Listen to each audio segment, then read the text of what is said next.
Hello, welcome. Thank you for joining me. My name is Lauren James and I am the Yoga and Fitness Program Coordinator at the McFetridge Sports Center. And today I'll be reviewing the movements of the hip joint. So your hip joint can move in 6 directions, and in yoga we often move the hip joint in some directions very frequently, and sometimes we tend to ignore some of the other movements. So I think it's helpful for students to realize all that the movement that a joint can do, that it's capable of doing, so that you can feel it in your own body and sort of identify, when I do this movement, it feels this way. When I do this movement, it feels that way. And so that's sort of the goal with this video, is going over again the 6 movements of the hip joint, giving you examples of each, the muscles that create that movement for each, and then so you can feel it in your own body and notice how it feels for you.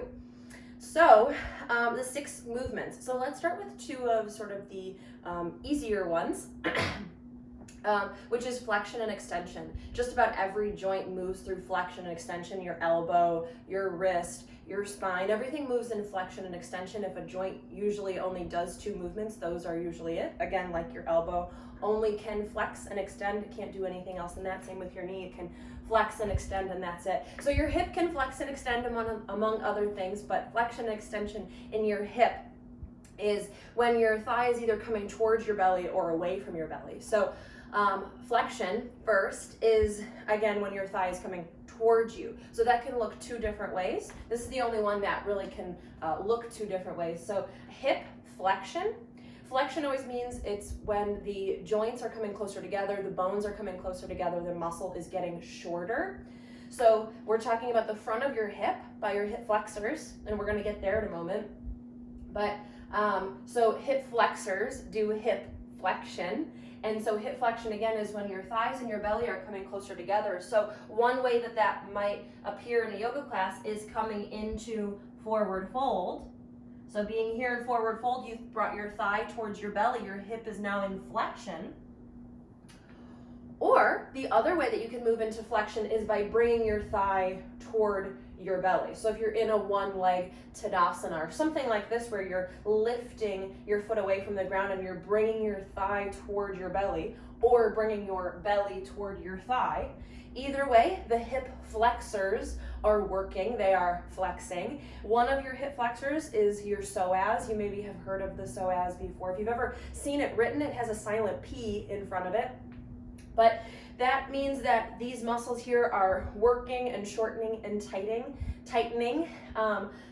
This one is really important to think about because it's not just about the action of when you're moving your thigh towards your belly or moving your belly towards your thigh. It's also times when you are resting with your thigh and your belly toward one another, so sitting. So sitting, you're not actively creating a movement drawing the 2 closer together, but the 2 are a little bit closer together than normal, and so that's when the hip flexors and the psoas gets really tight from sitting. So when you're bringing those 2 together in the front side of the body, again, that's flexion, and our hip flexors do that action and they get very tight.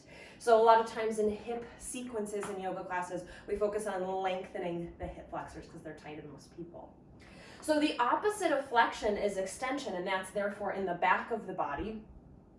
And extension is a movement we don't do quite as much. If we're always doing flexion, we're not often doing extension. So extension is when the thigh, the femur, comes behind the hip. So if you were to see me from the side, you can see that my knee is behind my hip. My hip flexor is lengthening. My hip flexor is stretching. So the back side of my body is squeezing, shortening. These muscles are coming together. This is hip extension. And the muscles that create hip extension is your hamstrings in the back of your thigh and your glute muscles. So these muscles are all working, contracting, and shortening in this hip extension so that the front can lengthen. That's always how any sort of movement, every joint, every pair of muscles work, as one is lengthening, one is shortening. It was the same thing here. This can shorten, so this can lengthen. So thinking about those poses or those movements in a pose, one of the sequences that I teach here in my videos is a sequence for outer hips. And in that sequence, we do a pose called pyramid pose. Pyramid pose looks something like this in the legs. You've got lots of options in your upper body, but it looks something like this in the legs. So if we just look at the leg positioning just for this pose here, just for pyramid pose, we've got flexion and extension just happening in different legs, but simultaneously. So this front leg, even though it's just a little bit, we can see that the knee is forward. So this hip is in flexion. My hip flexor, it might be hard for you to see on the camera, but there's a little bit of a wrinkle here. Instead of it being long and smooth, then I know my hip flexor is not shortening. If there's ever this wrinkle here, then you know your hip flexor is shortening a little bit. So this hip is in flexion, this hip is in extension because my knee is behind the hip instead of under it. It is behind it. And then typically in pyramid pose, we actually fold forward. So then we get into deep flexion here in this leg. So even if it might not look like flexion up here, we typically in this pose tip forward, doing something more along the lines of this. So again, flexion in the front leg, extension in the back. So two very different things happening at the same time between the two hips. So that's flexion and extension. And again, every joint moves through, just about every joint moves through flexion and extension. Those are the two sort of basic and easy ones. So the next step is adduction and abduction. So that means going away from the body and coming in toward the body. The way I was taught to help me remember what's the difference between abduction and adduction, so it's abduction or adduction. Abduction, this is kind of a weird way to remember this, but it helps me. It's a little dark, but it helps me. Someone told it to me. So if you were to think about if someone were to abduct you, if they were to try to steal you away, they would grab the outside of your body. They would grab onto the sort of lateral sheath of your body. So they would grab onto the outside. They would grab your abductors if they were trying to abduct you. So it's a little funky to remember it that way, but it helps. So the outer thighs are known as the abductors, and they do the movement of drawing the legs away from each other. So anytime you're doing this action, the abductors are working hard. One way to really think about how can you work those muscles, we don't really do this a whole lot in yoga, but think about laying on your side, sort of those 80s videotapes, those Jane Fondas, those like this, those were working your hip abductors. So that's the outer thigh. Anytime you draw your leg out to the side, you're doing hip abduction. One way we do that in yoga is when we take this wide leg forward fold and we fold, and maybe we do twist or maybe we do yoga mudra, but when we take this stance here, the abductors are doing that work to draw the legs out so then we can feel a stretch through the inner thighs. So outer thighs work, inner thighs stretch for hip abduction, abduction. So then when you're in abduction, of course, you've got to bring your legs back together, and that's adduction. You're adding your legs together, so it is adduction. So that one's a little easier. So that's the inner thighs that have to work to bring everything back together. When the inner thighs work, the outer thighs can relax. Don't want to get too much into this because this is a little complicated to begin with already, but there's also this principle in your body of reciprocal inhibition. So when one muscle is working hard, the muscle opposite it can relax. And so that's what's going on here. All of these relations, the extension and the flexion, the abduction and the adduction, they have this relation of reciprocal inhibition where if one is working, the other can relax and vice versa, which helps both of them. They have this sort of give and take relationship. So adduction, bringing the thighs together. So anytime, sometimes you might be in a chair pose and a teacher might tell you to squeeze your inner thighs, or you might be in a bridge pose and a teacher might tell you to put a block between your thighs and you might squeeze in. Those are your adductors working hard to squeeze your inner thighs in. And even you're not necessarily maybe always working the inner thighs anytime you draw them together. So maybe if you're familiar with Garudasana, this balance pose here, the thighs are coming together, adductors working, or the seated version. If you've ever come into Gomukhasana, here with the legs like this, we're drawing the knees together, really, really together, if not stacking or crossing them, so the adductors are working so the abductors can stretch. So again, reviewing from the top, we've got flexion is when the thigh and the bellies come together. The flexors work, the hip flexors work, the psoas work to create flexion, whether you draw thigh to belly or belly to thigh. Opposite is extension. The leg comes behind. The hamstrings and glutes work hard to draw the knee behind you. So pyramid's a good example of flexion in the front leg, extension in the back. And then abduction and adduction. If someone were to abduct you, as dark as a theory or thought that might be, if someone were to abduct you, they'd grab the outsides of your body. So those are your abductors. They help your legs go away from each other, like in things like wide leg forward fold. And then your adductors bring your legs together. The inner thighs work the adductors. So those are the first four. We've got just two more. We're almost there. And then we've got rotation. So your hip can rotate out and it can rotate in.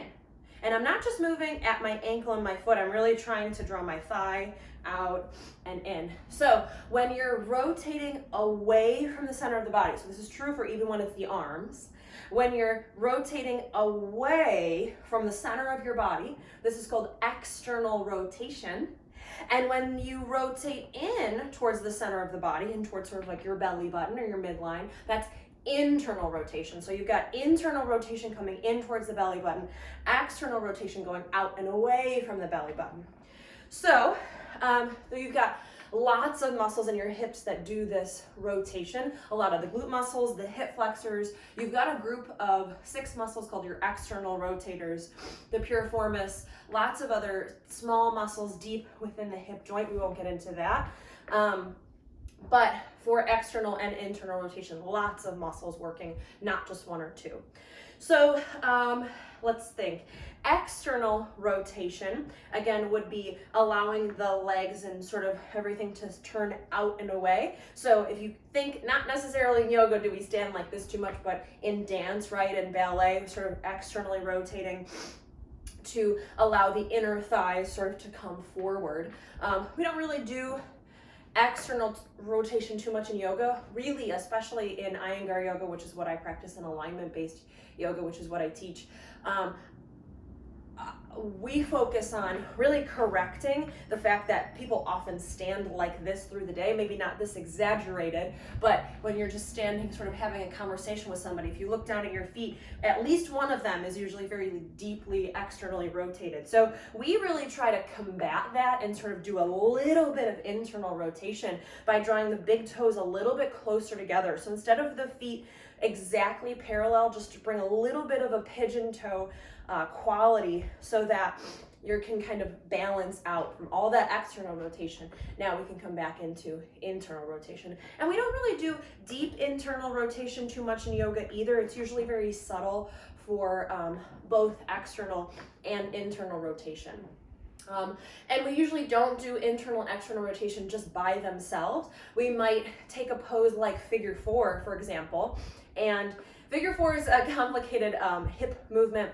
It's a accessible and easy and comfortable pose, but there's actually several movements of the hip going on at the same time. So for figure 4, you've got external rotation, you've got knee flexion, and you've got abduction coming out to the side. So there's a combination of things happening all at the same time. We don't necessarily do just one of these rotations. It's usually a rotation in conjunction with something else. But those are the 6 movements of the hip. So again, you've got flexion, extension, abduction, adduction, or even adduction. It can be when one leg crosses over the other as well. External rotation and internal rotation. And none of these are good, none of these are bad. One's not better than the other. They're just the 6 movements of the hip joint. And we often, again, do them in combinations, doing multiple at a time.